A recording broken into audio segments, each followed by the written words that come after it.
During a family gathering, my sister posted a video with the caption, "Teaching my kids what generosity means, something many parents forget to do." In the video, her kids were shown giving away used toys to less fortunate children. Those less fortunate children were my kids. I didn't say a word. I just packed our things, put my kids in the car, and left without looking back. The next day, I canceled the family spring break trip, the one I had organized myself, worth over $6,000.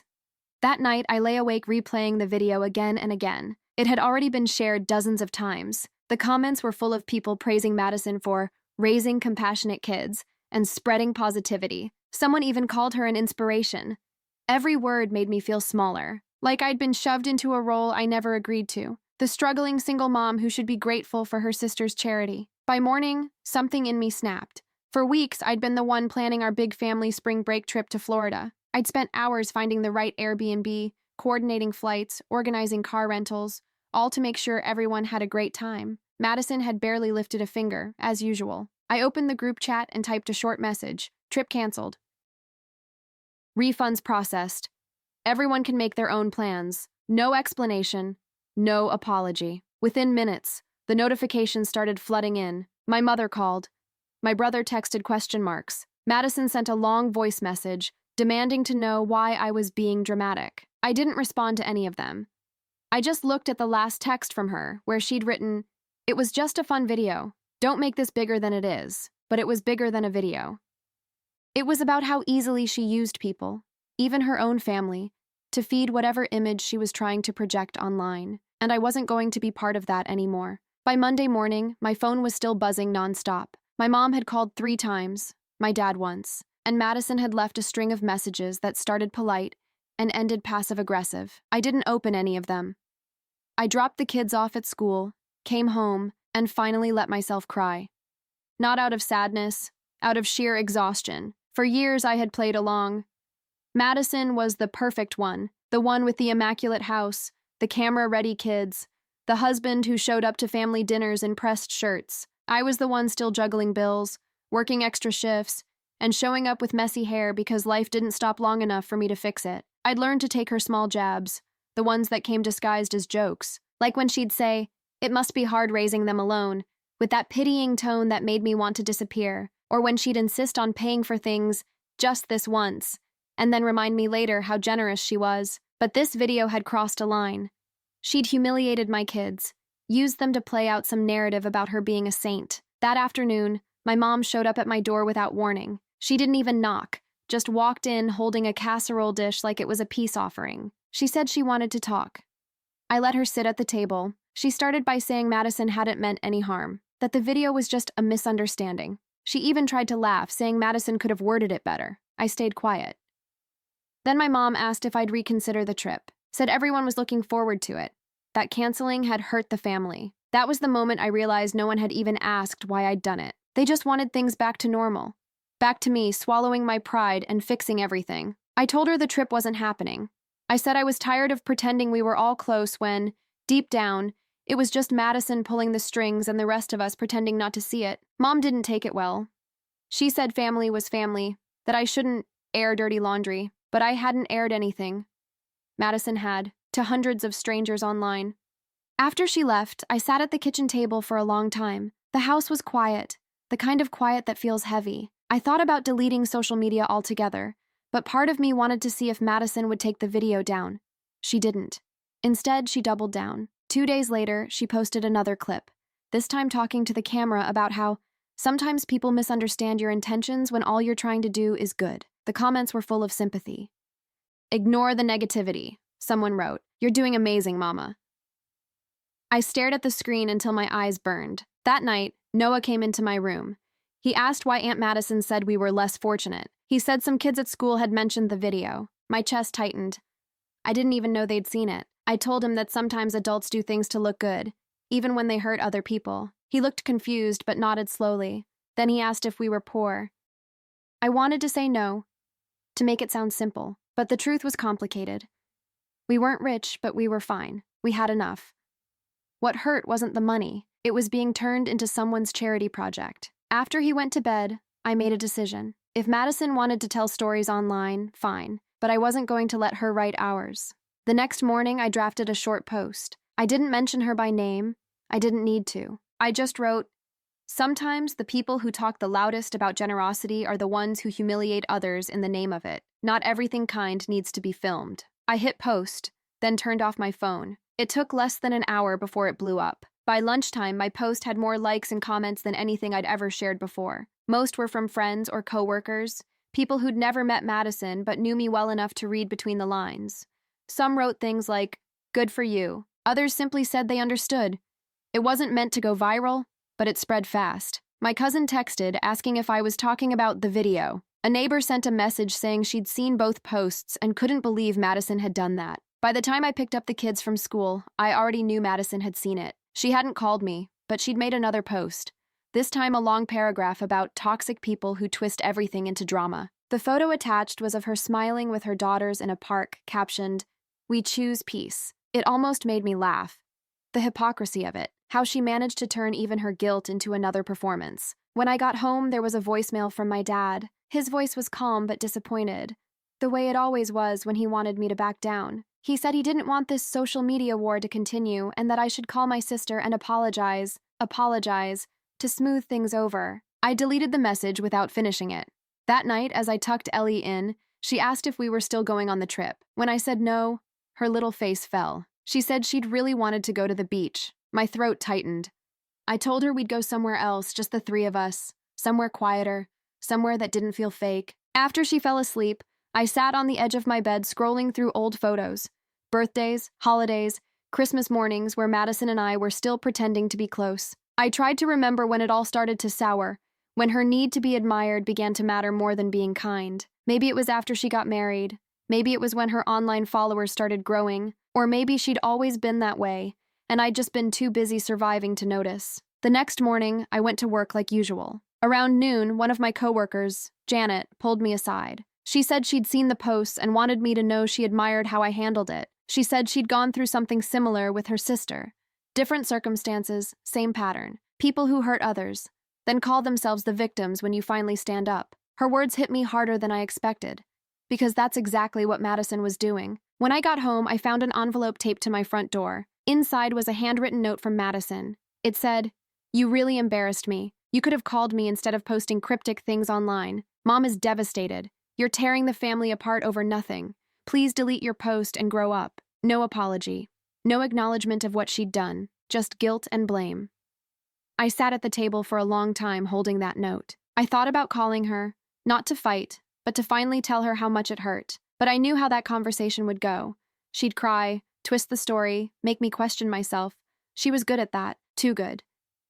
Instead, I took a deep breath and grabbed my laptop. I started searching for last-minute spring break destinations within driving distance. Small beach towns, cabins by the lake, places where my kids could laugh without feeling like someone might film them for likes. I found a modest rental by the water in North Carolina. It wasn't fancy, but it looked peaceful. I booked it. That night, when Noah asked if we were still going anywhere for break, I showed him the photos. He smiled for the first time in days. And for the first time, I felt like I'd done something right, not just for me, but for them. Still, a small part of me couldn't help wondering how far Madison would go to defend her image. Because if there was one thing I'd learned about her, it was that she never liked losing control of the narrative. 2 days later, the calm I'd been trying to build cracked again. It started with a message from my aunt.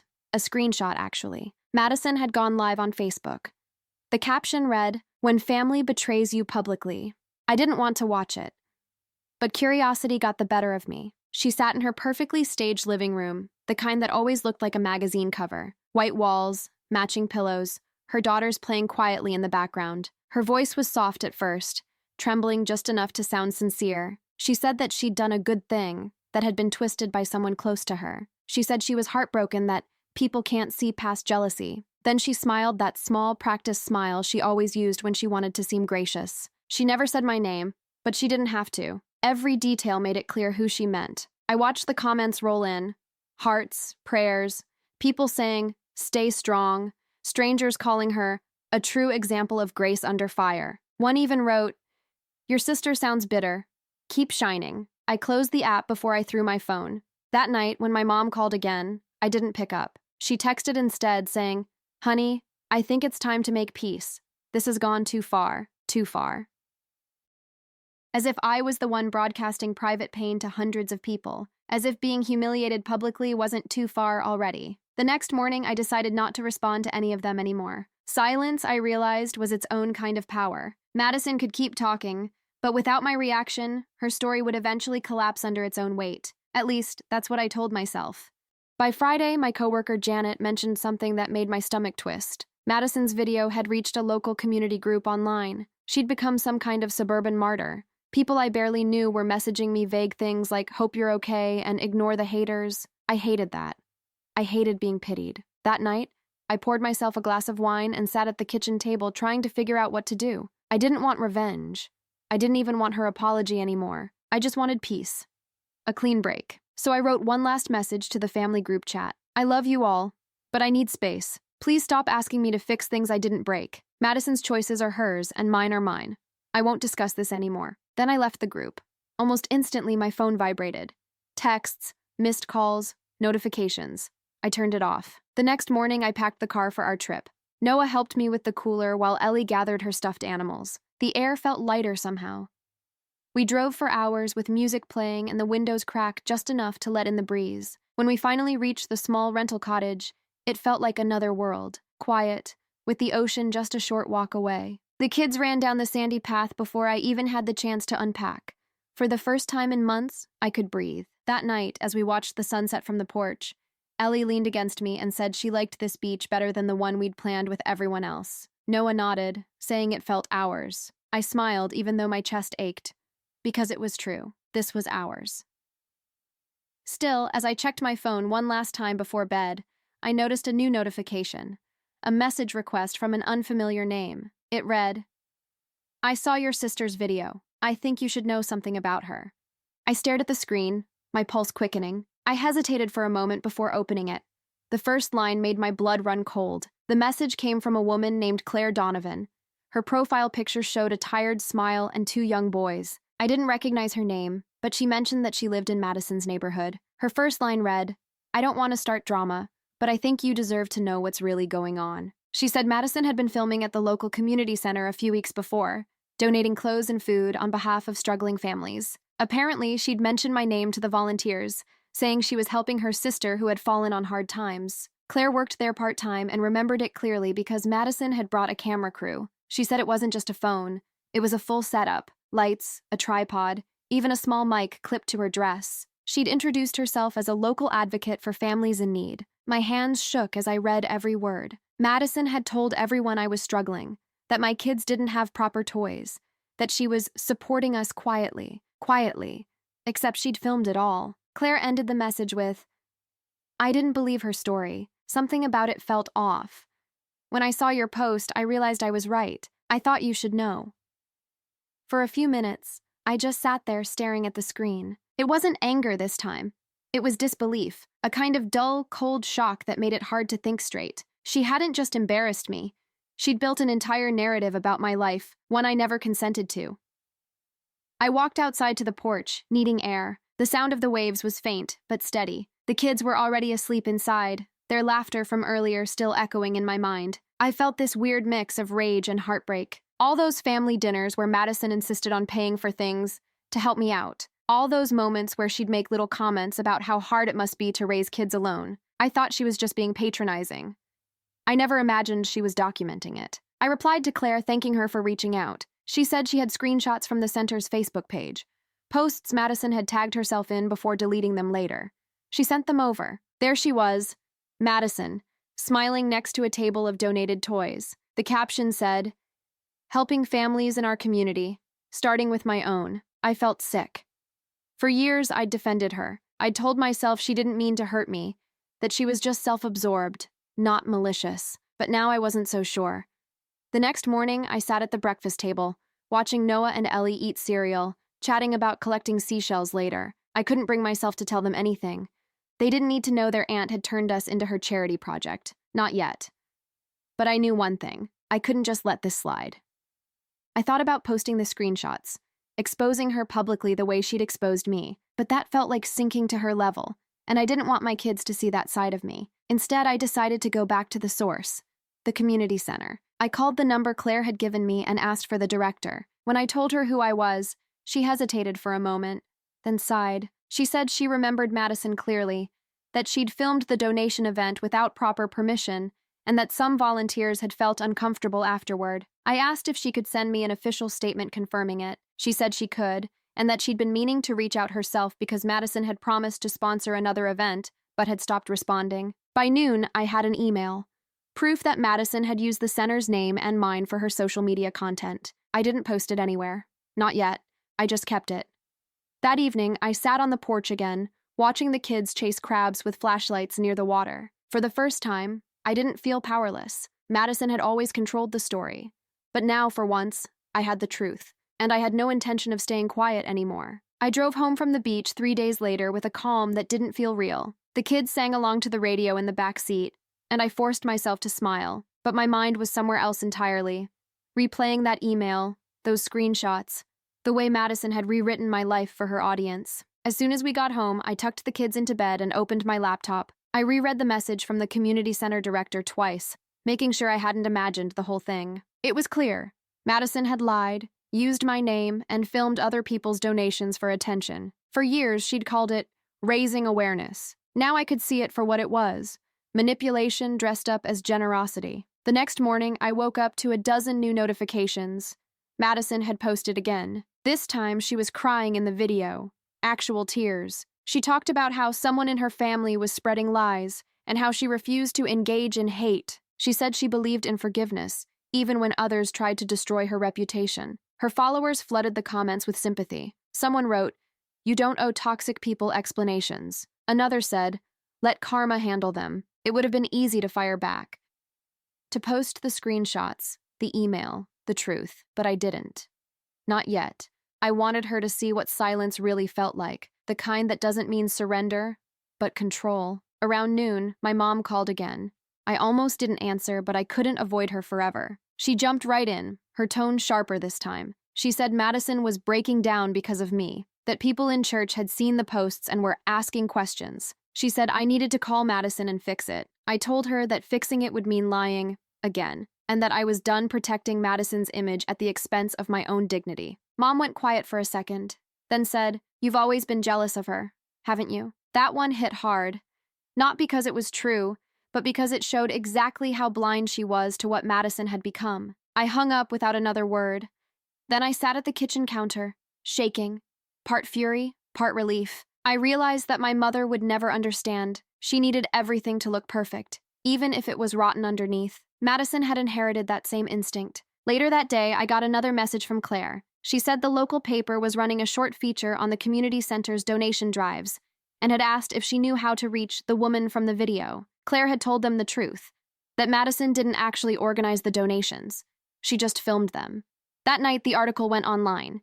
It wasn't huge, just a small piece buried in the community section, but it mentioned Madison's name and clarified that her involvement had been misrepresented on social media. I didn't share it. I didn't need to. People started tagging her anyway.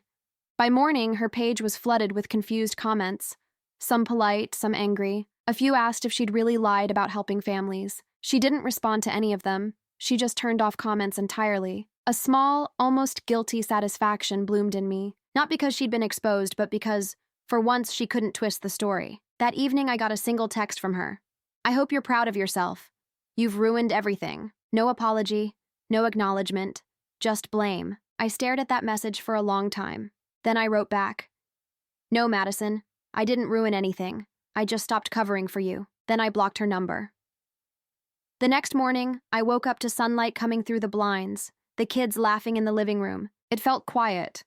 The kind of quiet that doesn't suffocate. For the first time in a long time, I felt free. But even then, deep down, I knew Madison wouldn't disappear that easily. She needed an audience too badly, and people like her always found a way back into the spotlight, even if it meant burning someone else to get there. For a few weeks, things actually felt normal again. I took the kids to school, focused on work, even started jogging in the mornings. I didn't check Madison's page, didn't ask about her, didn't bring her up when my parents called, but the silence around her felt strange, unnatural. Madison was the kind of person who couldn't survive without being seen. When she wasn't posting, it usually meant she was planning her comeback. It came one Thursday morning. in the form of an email. The subject line read, "Statement from M. Lane." I didn't recognize the sender at first. It was her PR manager. Madison had apparently hired one. The email was polished and full of vague wording about miscommunication, false narratives, and how she'd temporarily stepped back from social media to focus on family. It didn't name me directly, but it didn't have to. Anyone who'd followed the drama could read between the lines. She'd turned herself into the victim again. I could have ignored it, but then I saw the last line. Madison looks forward to continuing her community work with the generous support of her followers. I laughed out loud, a short, bitter sound. It was all an act, and somehow she was still getting away with it. That weekend, my parents invited me and the kids over for Sunday dinner. They said they just wanted a family reset. Against my better judgment, I agreed. Part of me hoped Madison wouldn't show up. Of course she did. When I walked into the house, she was already there, perfectly dressed, smiling like nothing had ever happened. My mom acted like it was a normal day, bustling between the kitchen and dining room, pretending the air wasn't thick with tension. Madison barely looked at me at first. She spent most of dinner talking about a new project she was launching, a mentorship program for young mothers finding their purpose. I nearly choked on my drink. She didn't even flinch when she said it. At one point, my dad tried to change the subject, asking if I was still taking the kids to North Carolina this summer. Madison looked up, all wide-eyed innocence, and said she was planning a similar trip. Maybe she'd bring her camera this time. That was it for me. I pushed my chair back slowly, trying to keep my voice steady. I told her that what she was doing wasn't kindness. It was exploitation. That turning people's struggles into props didn't make her compassionate. It made her manipulative. She didn't even blink. She just said calmly, "You've always been so angry, Hannah. I'm sorry you can't be happy for me." I didn't reply. I grabbed my bag, told my kids we were leaving, and walked out. My mom followed me to the driveway, saying I was overreacting, but I didn't stop. I couldn't. When I got home, I sat in the car long after the kids had gone inside. My hands were trembling again. Not from sadness this time, but from the realization that Madison would never change. She wasn't just thoughtless. She was addicted to being admired. And I wasn't going to play the supporting role anymore. The next day, I finally did what I'd been avoiding for weeks. I wrote everything down, not for revenge, not for an audience, but for myself. Every lie, every post, every time she'd used us to build her image. When I finished, it was almost midnight. The document was 12 pages long. I saved it, closed the laptop, and stared at the dark window. I wasn't sure what I'd do with it yet. But for the first time, I felt like I had control, like the truth was finally mine, even if no one else believed it. Then, just as I was about to turn off my phone, a notification appeared. A message from an unknown number. "Hey, Hannah.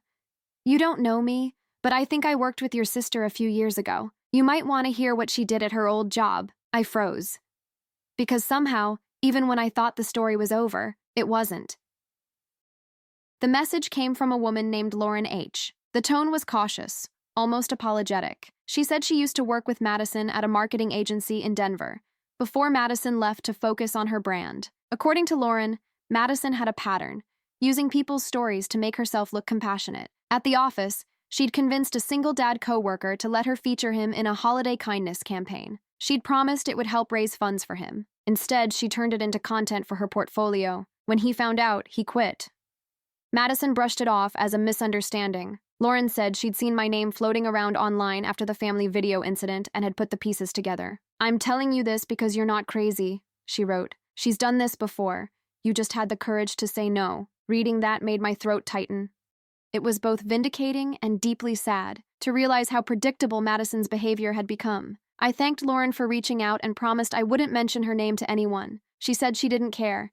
She just wanted Madison stopped before she hurt more people. After I hung up, I sat in silence for a long time. My laptop was still open with that 12-page document on the screen. The more I read it, the less it felt like a journal, and the more it looked like evidence. That night, I couldn't sleep. Every time I closed my eyes, I saw my kids in that video again, smiling awkwardly, not understanding why they were being filmed, and Madison behind the camera, smiling, saying she was teaching generosity. I realized I couldn't just sit on this anymore. Not for revenge, but because she'd keep doing it to someone else. The next day, I made an appointment with a lawyer. Not for a lawsuit, at least not yet, just for advice.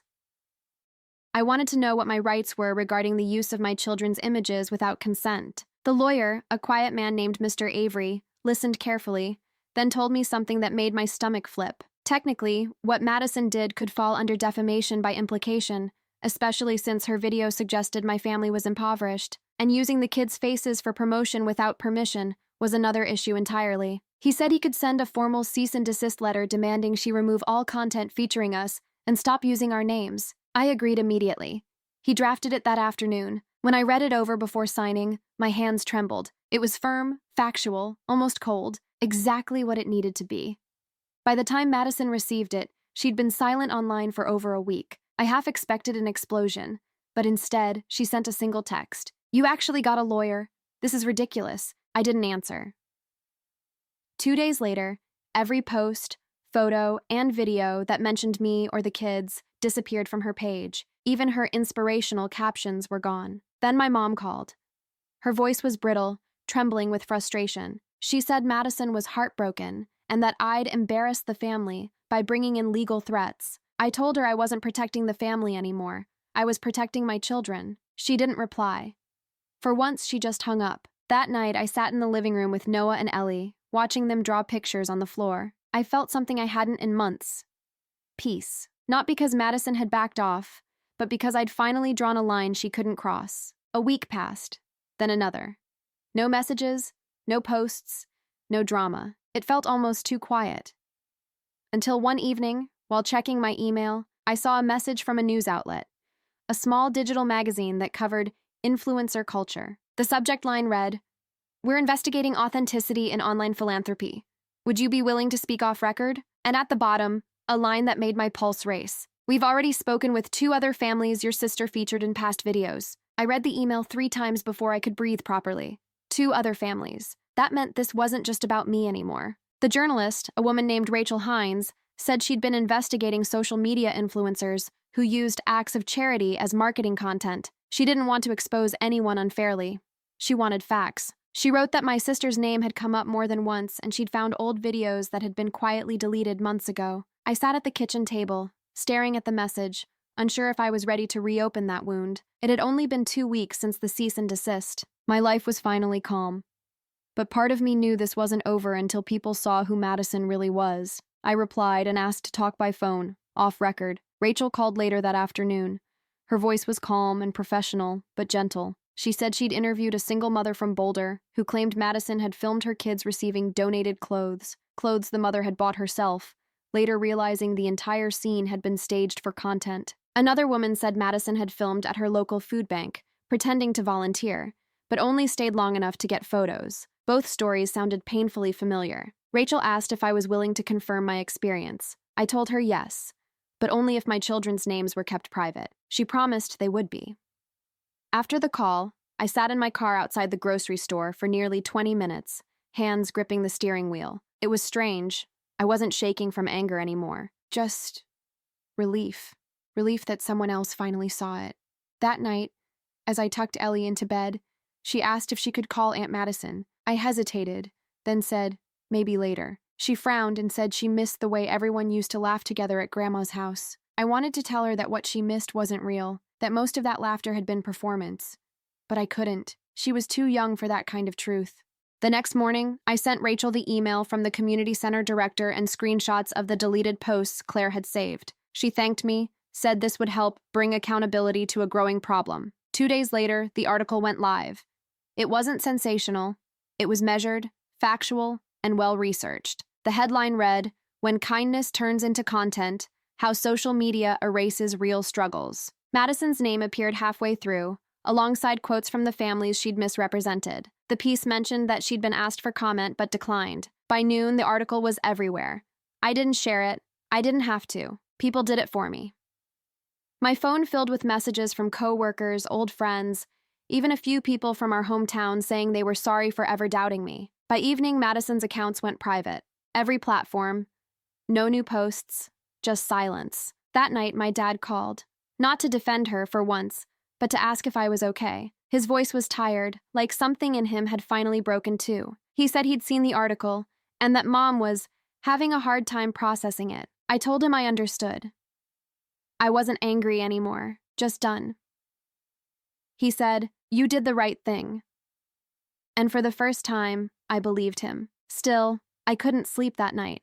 Even with the quiet victory, there was this hollow ache I couldn't shake. Because the truth didn't erase what she'd done, it just made it real. The next morning, there was a knock at my door. When I opened it, Madison was standing there. No makeup, no phone in her hand, no performance-ready smile, just red eyes and a shaky breath.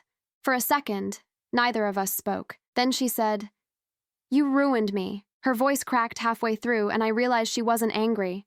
She was terrified, but I wasn't sure if she was terrified of losing her reputation or of finally facing who she really was. I didn't move at first.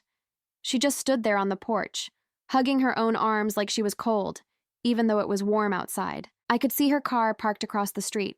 She'd come alone. No camera, no husband, no kids. I told her she could come in, mostly because I didn't want the neighbors watching. She stepped inside quietly, looking around like she expected judgment hanging in the air. For a moment, we just stood there in the kitchen, the same place where I'd once cried over her video, over the humiliation she'd turned into a trend. Finally, she said she didn't come to fight.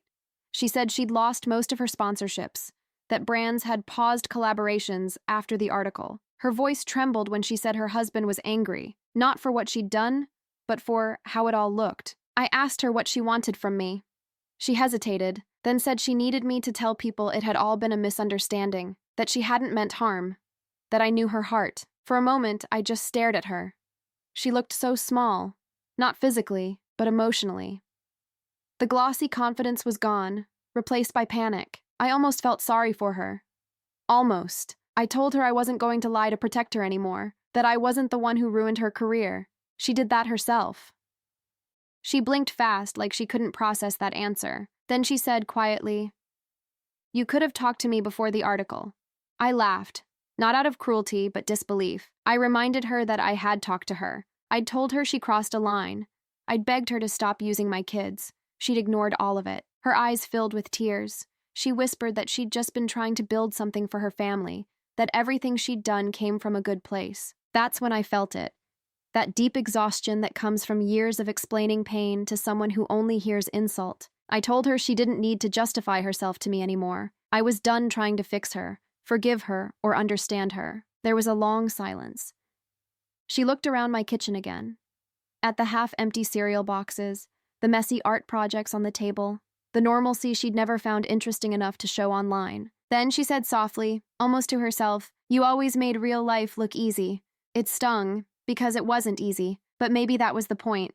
She'd never seen anything that wasn't curated through a lens. When she finally left, she didn't slam the door or yell. She just walked to her car, shoulders slumped, like someone who'd finally realized the applause was gone for good. After she drove away, I stood there for a while, listening to the faint sound of her engine fading down the street. For the first time in months, I didn't feel anger or satisfaction, just relief. That night, I deleted every saved message, every screenshot, every trace of her from my phone, not to erase what happened, but to let it stop living rent-free in my head. The next morning, I woke up early and made pancakes for the kids. Noah asked if Aunt Madison was still in trouble. I said she just needed time to figure some things out. He nodded, satisfied with that. Ellie asked if we could visit Grandma soon. I said maybe, but not yet. We spent the rest of the day outside, drawing chalk rainbows on the driveway, our hands stained in color. It was quiet, simple, unrecorded, and somehow, that felt like the most precious thing I'd ever owned. A week later, I got one final email. It was from Madison. No subject line, no apology, just a single sentence. I finally deleted my accounts. I didn't reply. I just sat there for a long time, staring at the words. For the first time in years, she'd chosen silence, and that, I realized, was the closest thing to peace either of us would ever get.